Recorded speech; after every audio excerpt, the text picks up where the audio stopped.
இது நல்ல கொள்கையா இருக்கு. அது நல்ல கொள்கையா இருக்கு. கொள்கை வேற, கூட்டணி வேற. எந்த கொள்கையை காப்பாற்ற நீங்கள் கூட்டணி வைக்கிறீர்கள் பெருமக்களே? எந்த கொள்கையை காப்பாற்ற கூட்டணி வைக்கிறீர்கள்? எந்த கொள்கையை காப்பாற்ற கட்சி தொடங்கினீர்கள்? கூட்டணி என்றால் அதே கொள்கை தேவையில்லை என்றால் திமுகவோட கூட்டணி திமுக இணைந்து விடலாமே. கிளைக்கழகங்களா இருந்து ஏஞ்சீங்க. அதிமுக பிஜேபியோட கூட்டணினா அதிலே இணைந்து விடலாமே. தனித்த கட்சி எதுக்கு? அவன் ஹோல்சேல் டீலர், நீங்க சப் டீலரா? எப்படி? அவன் மொத்த வியாபாரி, நான் வாங்கி கூறு கட்டி விற்பேன். இதா இங்க அரசியல் விடுதலைக்கு நிக்கிற பிள்ளைகள் நாங்கள். அரசியல் வியாபாரம் செய்ய வரல. 2க்கு ரொம்ப தூரம் இருக்கு, புரியுதுன்னு நினைக்கிறேன்.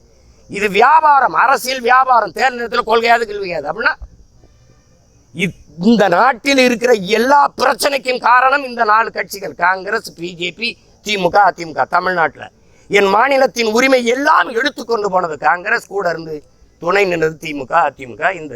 இந்த கட்சி இப்ப இந்த கட்சிகளோட திருப்பி போய் எந்த உரிமையை பெறுவ? எந்த உரிமையை கேட்ப? இப்ப உதாரணமா ஒண்ணு சொல்றேன். உள்ஒதுக்கீடு, அருந்ததிய மக்களுக்கு உள்ஒதுக்கீடு கொடுத்தீங்க. சரி, இந்த மண்ணில் இருக்கிற எல்லாருக்கும் இடஒதுக்கீடு அவசியம் கொடுங்க. ஆனா நீங்க எடுத்து தானே கொடுத்துருக்கணும். பொது பட்டியல் இருந்தானே எடுத்து கொடுத்துருக்கணும். பொருளாதார அடிப்படையில் பின்தங்கியவங்களுக்கு 10 விழுக்காடு எங்கிருந்து வந்தது? அந்த மாதிரி வாங்கித்தானே கொடுத்துருக்கணும். நானே தாழ்த்தி வீழ்த்தப்பட்டு கிடக்கிற எனக்கே மொத்தம் 18 தான் இருக்குது, 10. அதுல எஸ்டின்னு ஒரு சமூகம் இருக்கு, அவனுக்கு சாதி சான்றிதழே இருக்கு. இந்த கடையில, ரேஷன் கடையில 10 கிலோ அரிசி இருக்குது, ஆனா குடும்ப அட்டை இருந்தா தான் அரிசி வாங்க முடியும். அவனுக்கு குடும்ப அட்டையே கிடையாது, சாதி சான்றிதழே இல்லாது, கம்யூனிட்டி சர்டிபிகேட்டே கிடையாது.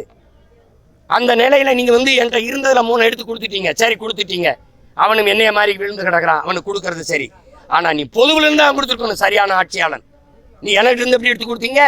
நானே நெளிஞ்சு தட்டில் 4 பருக்கை போட்டு சாப்பிட்டு இருக்கேன், அதுல 2 எடுத்து அவனுக்கு கொடுத்துட்டீங்க. சரி, விட்டுடலாம். அல்ல, ஃபர்ஸ்ட் ப்ரிஃபரன்ஸ் நீ ஏன் போட்ட? முன்னுரிமை நீ ஏன் போட்ட? அவனுக்கு போக மிச்சம் நீ சாப்பாடு என்னது? அவன் சாப்பாடு அப்படியே தனியா இருக்கு. என் சாப்பாட்டில் அவர் சாப்பிட்டது போக மிச்சம் இருந்தா நான் சாப்பிடலாம் அப்படின்னு ஒரு விதி இருக்கு. ஒரு கல்லூரியில, ஒரு பல்கலைக்கழகத்தில் 5 பேராசிரியர் வேலைன்னா எஸ்சிஏ, எஸ்சிஏ, எஸ்சிஏ, எஸ்சிஏன்னு 4 போயிருது. எஸ்சி அருந்ததி இருக்கு. கடைசியா ஒரு இடம் இருக்கு, அது ஆதி தமிழன் பறை இருக்கா, தேவேந்தர் இருக்கா? அப்போ எப்படி இருக்குது பாருங்க. இத பற்றி யார் பேசுவா? ஏன் பேச முடியாது? இதை எதிர்த்து எவன் கொடுத்தாரோ அவர்கிட்டே போய் 2 சீட்டு 3 சீட்டுக்கு அவன் கூட்டணி வைக்கும் போது அந்த குரல் வலை நெரிக்கப்படுது. ஏன் என்ன மாதிரி பேச முடியல? பஞ்சமணியில மீட்புக்கு ஏன் பேச முடியல? 12 லட்சம் ஏக்கர் அது இருந்த அந்த ஆண்டான் அடிமை முறை, இந்த கூலி முறை எங்களுக்கு வருமா? இவ்வளவு கையிட்டு நிற்க வேண்டிய தேவை வருமா? சொல்லுங்க நீங்க. 12 லட்சம் ஏக்கர் வெள்ளக்காரன் கொடுத்தது. அவன் இன்னைக்கு பிரிட்டன்ல இருந்து தூக்கிட்டு கொடுக்கல, ஏன் நிலம்தான். ஆனா ஆண்டைகள்கிட்ட இருந்தது அதை பறிச்சு இந்த வீழ்த்தப்பட்ட மக்களுக்கு கொடுக்கணும்டா, அவன் கஷ்டப்படுறான்டான்னு கொடுத்தான். அந்த நிலம் எங்க போ? அந்த நிலம் எங்க என்கிட்ட இப்ப எங்க? அதை பத்தி ஏன் பேச முடியலன்னா, எவனமா ஆக்கிரமிச்சு வச்சிருக்கானா அந்த அதிகாரத்தின் கீழே போய் நம்ம 2 சீட்டு 3 சீட்டு கூட்டணி வைக்கும் போது பேச முடியல.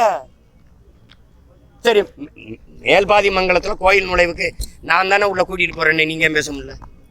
இதுவரை வேங்கவே இல்லை, என்ன முடிவு வந்திருக்கு? இதுவரை என்ன வந்திருக்கு? எதை பற்றி உங்களால பேச முடியுது? சொல்லுங்க தம்பி. எல்லாத்தையும் விட்டுட்டு கூட்டணி வச்சு நீங்க சாதிக்க போறது என்ன தம்பி? வென்று உள்ள போய் போன பெருமக்கள் பேசியது ஒன்று சொல்லுங்க. மக்கள் பிரச்சனையை இந்த நாடாளுமன்றம் சட்டமன்றத்திற்குள்ள கூட்டணி வைத்து போய் பேசிய பெருமக்கள் ஒன்றே ஒன்று சொல்லுங்க. ஒன்றே ஒன்று.